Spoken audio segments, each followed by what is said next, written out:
कथनासाठी असे म्हटले जाते की प्रत्येक स्त्रीचे शरीर तिची सर्वात मोठी ताकद असते, पण खरे म्हटले तर तेच शरीर तिची सर्वात मोठी कमजोरीही ठरू शकते. ही कमजोरी तुम्हाला माझी कहाणी वाचताना आणि ऐकताना जाणवेल. माझं नाव पूजा आहे. माझं नाव आणि माझं व्यक्तिमत्व दोन्ही सौंदर्य आणि आत्मविश्वासाने भरलेलं होतं. माझा जन्म मुंबईच्या अत्यंत गरीब आणि भेदभावपूर्ण भागात झाला. तिथलं वातावरण असं होतं की लहानपणापासूनच मी जीवनाच्या संघर्षांना जवळून पाहिलं होतं. माझी आई एक मजबूर स्त्री होती, जी आपल्या शरीराचा व्यापार करून घर चालवायची. मी तिच्या या कर्मांचं फळ होते.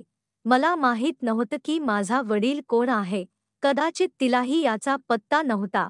माझी आई मेहनती आणि प्रामाणिक स्त्री होती, पण तिच्या नशिबाने तिला कधीच शांततेने जगू दिलं नाही.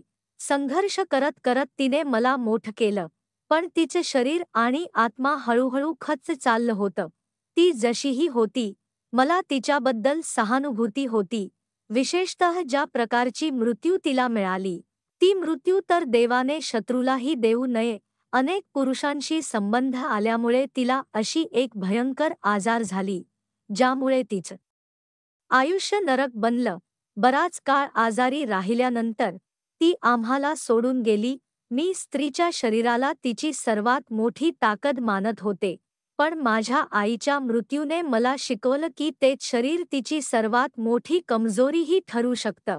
तिच्या जाण्यानंतर मला तिच्यासारख्याच इतर स्त्रियांच्या संगतीत वाढावं लागलं, ज्या माझ्या आईसारख्याच स्वतःचं आयुष्य जगत होत्या. त्या सर्व मला त्यांच्या मुलीसारखं प्रेम करायच्या.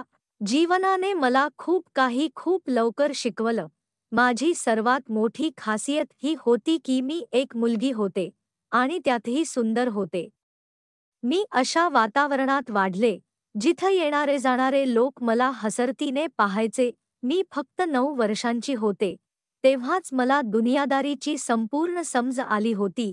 बघता बघता माझं वय 11 वर्षांवर पोहोचलं. त्यावेळी मी इतकी सुंदर दिसत होते की माझ्या सौंदर्यामुळे माझ्या चाची, ताई आणि आत्या लाजून जायच्या.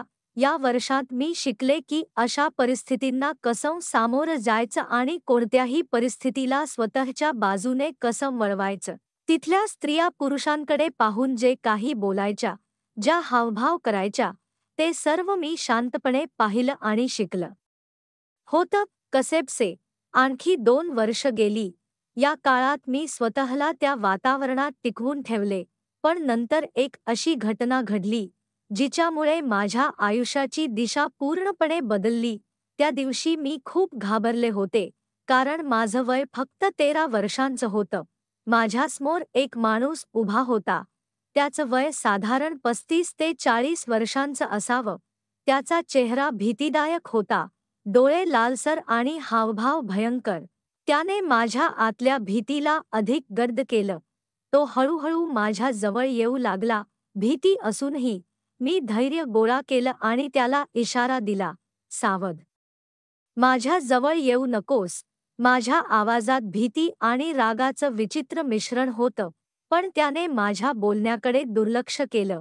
त्याने एक अश्लील हसू देत उत्तर दिलं आणि त्याच्या हालचालींमुळे मी अजूनच घाबरू लागले. मी जवळ ठेवलेला तांब्याचा फुलदाणा उचलला आणि पूर्ण ताकदीने त्याच्या दिशेने फेकला. त्याने वाकून स्वतःचा बचाव केला, पण माझ्या या कृत्यामुळे तो अधिकच संतापला. तो वेगाने माझ्या दिशेने आला आणि मला पकडण्याचा प्रयत्न करू लागला. खोलीचा परीघ लहान असल्यामुळे खूप पळता येत नव्हतं. त्याने मला घट्ट पकडून ठेवलं. मी जोरजोराने ओरडू लागले. स्वतःला सोडवण्यासाठी पूर्ण ताकदीनं झटपटू लागले. त्याचा पकड मजबूत होती, पण मी हार मानायला तयार नव्हते. मागे हट, मी पूर्ण ताकदीने ओरडत त्याला इशारा दिला. मी हातांनी त्याला ढकलण्याचा प्रयत्न केला. माझे नखे त्याच्या चेहऱ्यावर ओरखडे घालू लागले, पण त्याच्या निर्दयतेवर याचा काहीच परिणाम झाला नाही. देवासाठी मला सोडून दे, मी हात जोडून गयाव्या करू लागले, पण तो अधिकच निर्दयी झाला. त्याचा पकड आणखी मजबूत झाला आणि मी असहाय्य वाटू लागले. या भीतीच्या वातावरणात माझं मन घाबरून गेलं. माझं या किंकाळ्यांनी त्या लहानशा खोलीच्या भिंती हादरून गेल्या. माझं संपूर्ण अस्तित्व त्या क्षणात कोसळल्यासारखं वाटत होतं. त्या घटनेनंतर मी अनेक दिवस गहन धक्क्यात राहिले. माझं शरीर थकलेलं आणि वेदनांनी भरलेलं होतं. मनात एक विचित्र भीती भरून राहिली होती, ज्याने माझं बालपण हिरावून घेतलं होतं. माझं वय इतकं कमी होतं की इतर कोणत्याही मुलीसाठी ही परिस्थिती सहन करणं जवळजवळ अशक्य होतं. पण मी जिवंत होते. आणि हेच माझं सर्वात मोठं बळ होतं. काही दिवस माझ्या मनात भीती आणि दहशतीचं वातावरण होतं. हळूहळू मी स्वतःला सामान्य करण्याचा प्रयत्न केला. त्या काळात माझ्या आत एक मोठा बदल झाला. या लहान वयात जे काही माझ्यासोबत घडलं, त्याची भीती हळूहळू कमी होत गेली. विचित्र गोष्ट म्हणजे त्या घटनेची कल्पना केली तरी आता मला एक प्रकारचा शांत अनुभव येऊ लागला होता. हा कसा वेडसरपणा होता, हे मला समजत नव्हतं. त्याच काळात मी तिथल्या इतर स्त्रियांकडून खूप काही शिकले. त्या प्रत्येक परिस्थितीत कशा ठामपणे उभ्या राहत होत्या, हे पाहणं खरोखर प्रेरणादायक होतं. एका रात्री मी ठरवलं की मीही माझ्या आयुष्यात काही नवीन शिकण्याचा प्रयत्न करेन. तिथला एक डबल डान्सर आणि गायक नेहमी नाचगाण्याच्या कार्यक्रमांमध्ये उत्कृष्ट कामगिरी करत असे. तो आपल्या कामात तरबेज होता आणि नेहमीच त्याचं कौतुक केलं जाई. त्याच्या कलाप्रदर्शनाने प्रेरित होऊन मी काहीतरी शिकायचं ठरवलं. पण त्या रात्री मी असं पाऊल उचललं, ज्याने माझं आयुष्य पूर्णपणे बदलून टाकलं. मी हिम्मत करून हळूच त्याच्या खोलीत शिरले.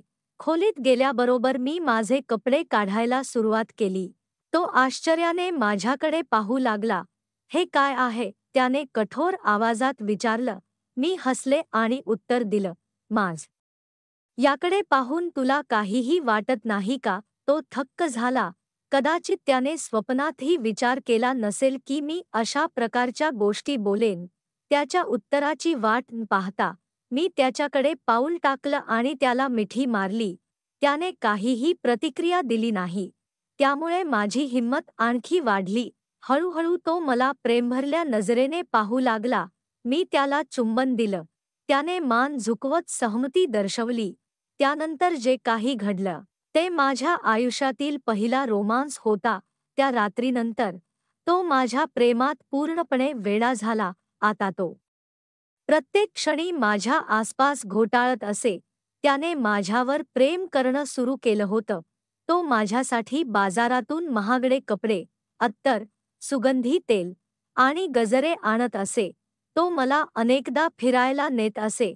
मी जे काही मागत असे, तो आनंदाने पूर्ण करत असे. ही माझ्या आयुष्यातील पहिली शिकवण होती.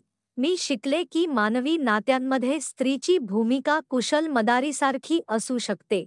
परिस्थिती काहीही असो, स्त्री तिच्या बुद्धिमत्तेने आणि चतुराईने त्या परिस्थितींना आपल्या बाजूने वळवू शकते. पण ही नाती योग्य प्रकारे हाताळली नाहीत, तर ती स्त्रीवर हावी होऊ शकतात. या अनुभवांनी मला हे समजून घ्यायला मदत केली की आयुष्यात मजबूत राहणं आवश्यक आहे. वयाच्या 20व्या वर्षी पोहोचण्यापर्यंत मी जीवनातील अनेक कठोर सत्य माझ्या डोळ्यांनी पाहिली होती. तिथल्या स्त्रियांची दयनीय स्थितीही मी चांगली ओळखली होती. मी पाहिलं की जेव्हा स्त्रीचं वय उतरणीला लागतं, तेव्हा लोक तिला विसरून जातात, ना तिची कद्र करतात, ना ती लोक जे कधीकाळी तिच्या सर्वात जवळचे होते. त्यावेळी स्त्रीची अवस्था एखाद्या बेघर कुत्र्यासारखी होते, जो इथे तिथे भटकत राहतो आणि प्रत्येकाच्या तिरस्काराचा बळी ठरतो. या अनुभवांनी मला हे शिकवलं की संपत्तीच ती गोष्ट आहे, जी एखाद्याला वेळेच्या या कसोटीपासून वाचवू शकते. जर माणसाकडे संसाधनं असतील, तर तो त्याच्या भविष्यातील काळाला सजवू शकतो. हे समजल्यावर मी एक मोठा निर्णय घेतला. ते जुने ठिकाण सोडले आणि एका नाईट क्लबकडे वळले. तिथे मला अधिक चांगल्या संधी आणि जास्त कमाईच्या शक्यता दिसल्या. या बदलासोबतच माझी संपूर्ण दुनिया बदलली. आता मी फक्त स्वतःची काळजी घेत नव्हते, तर माझ्यासाठी एक नवीन ओळख निर्माण करत होते. माझं आयुष्य आता अशा लोकांच्या सहवासात आलं होतं, ज्यांच्यासाठी संपत्ती म्हणजे एक साधा कागदाचा तुकडा होता, त्यांच्याकडे अमर्याद पैसा होता आणि खर्च करण्याला कोणतीही सीमा नव्हती. मी भव्य कारांमध्ये फिरत असे, पाचतारांकित हॉटेलांमध्ये प्रवेश करत असे आणि आलिशान फ्रिजच्या झगमगत्या दुनियेचा भाग बनले होते. ही माझ्यासाठी एक नवीन आणि रंगीबेरंगी दुनिया होती, जी इंद्रधनुष्याच्या रंगांनी भरलेली होती. या आयुष्याने मला पूर्णपणे झपाटून टाकलं होतं. मी मुंबईच्या 4 बंगला भागात एक आलिशान फ्लॅट भाड्याने घेतला. तिथलं प्रत्येक कोपरा माझ्या वैभव आणि यशाची कहाणी सांगत होता. मी सर्वात महागड्या सौंदर्यप्रसाधनांचा वापर करत असे, अप्रतिम कपडे घालत असे आणि नेहमीच माझ्या आयुष्याला एक सुंदर स्वप्नासारखं बनवत असे.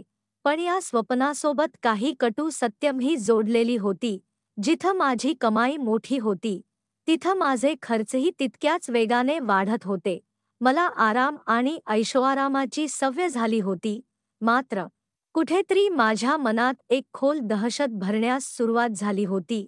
मला जाणवत होतं की हे आयुष्य कायमचं टिकणार नाही.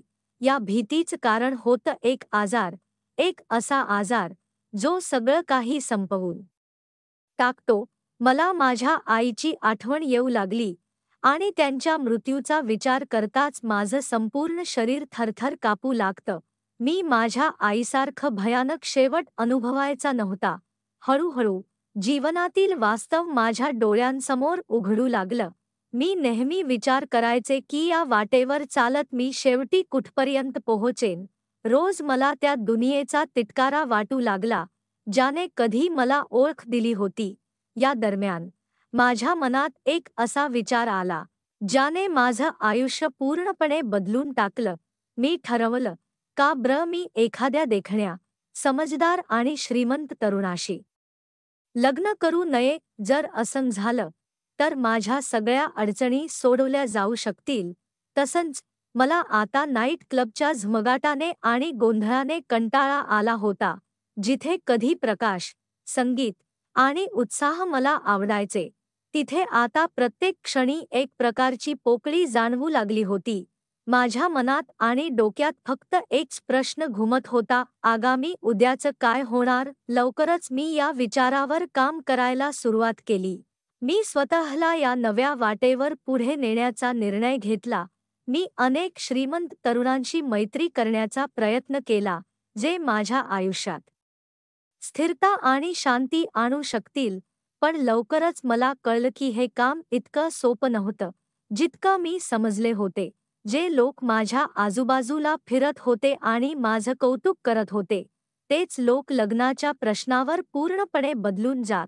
ज्या ग्राहकांवर मी विश्वास ठेवला आणि त्यांना आयुष्याचा साथीदार बनवण्याचा प्रयत्न केला, त्यापैकी काही जण आधीच लग्न झालेले निघाले. त्यांनी माझ्याशी त्यांचा खरा चेहरा लपवला होता. काही जण असे होते, जे या नव्या वळणावर घाबरून काहीही न सांगता दूर निघून गेले. 2-3 वेळा असंही झालं की लग्नापर्यंत पोहोचलेली गोष्ट तुटली, कारण होतं त्यांच्या कुटुंबाचा कडवा विरोध. त्यांच्यासाठी माझ्या भूतकाळाचं सत्य एक असं कठीण प्रश्न होतं, ज्याचं उत्तर त्यांच्याकडे नव्हतं. हे सगळं माझ्यासाठी एका खोल जखमेसारखं होतं. मला परत असं वाटायला लागलं की जरी मी स्वतःला बदलण्यासाठी आणि नवं आयुष्य सुरू करण्यासाठी तयार आहे, तरीही हा समाज माझ्या भूतकाळासह मला स्वीकारायला तयार नाही. हळूहळू मला हे समजलं की जर मला नवीन सुरुवात करायची असेल, तर मला अजून जास्त मेहनत करावी लागेल. हा प्रवास सोपा नव्हता आणि प्रत्येक अपयशानंतर माझा उत्साह किंचित डगमगत होता. पण मी हार मानणाऱ्यांपैकी नव्हते. या कठीण मार्गावर चालताना मी स्वतःशी एक वचन केलं, मी माझा मार्ग स्वतः तयार करेन. कितीही वेळ लागला तरी. कथा इथे संपत नाही. ही तर फक्त एक सुरुवात आहे. या कथेमागचा उद्देश कोणाचंही मन दुखावणं किंवा अनैतिक गोष्टींचा प्रचार करणं हा नाही. ही कथा तुम्हाला जागरूक आणि सावध करण्यासाठी सांगितली आहे. तुमची प्रतिक्रिया आम्हाला नक्की कळवा. जर तुम्हाला ही कथा आवडली असेल, तर आमच्या चॅनेलला लाईक करा, शेअर करा आणि सबस्क्राईब करायला विसरू नका, तसेच नवीन व्हिडिओची माहिती मिळवण यासाठी बेल आयकॉन दाबायला विसरू नका.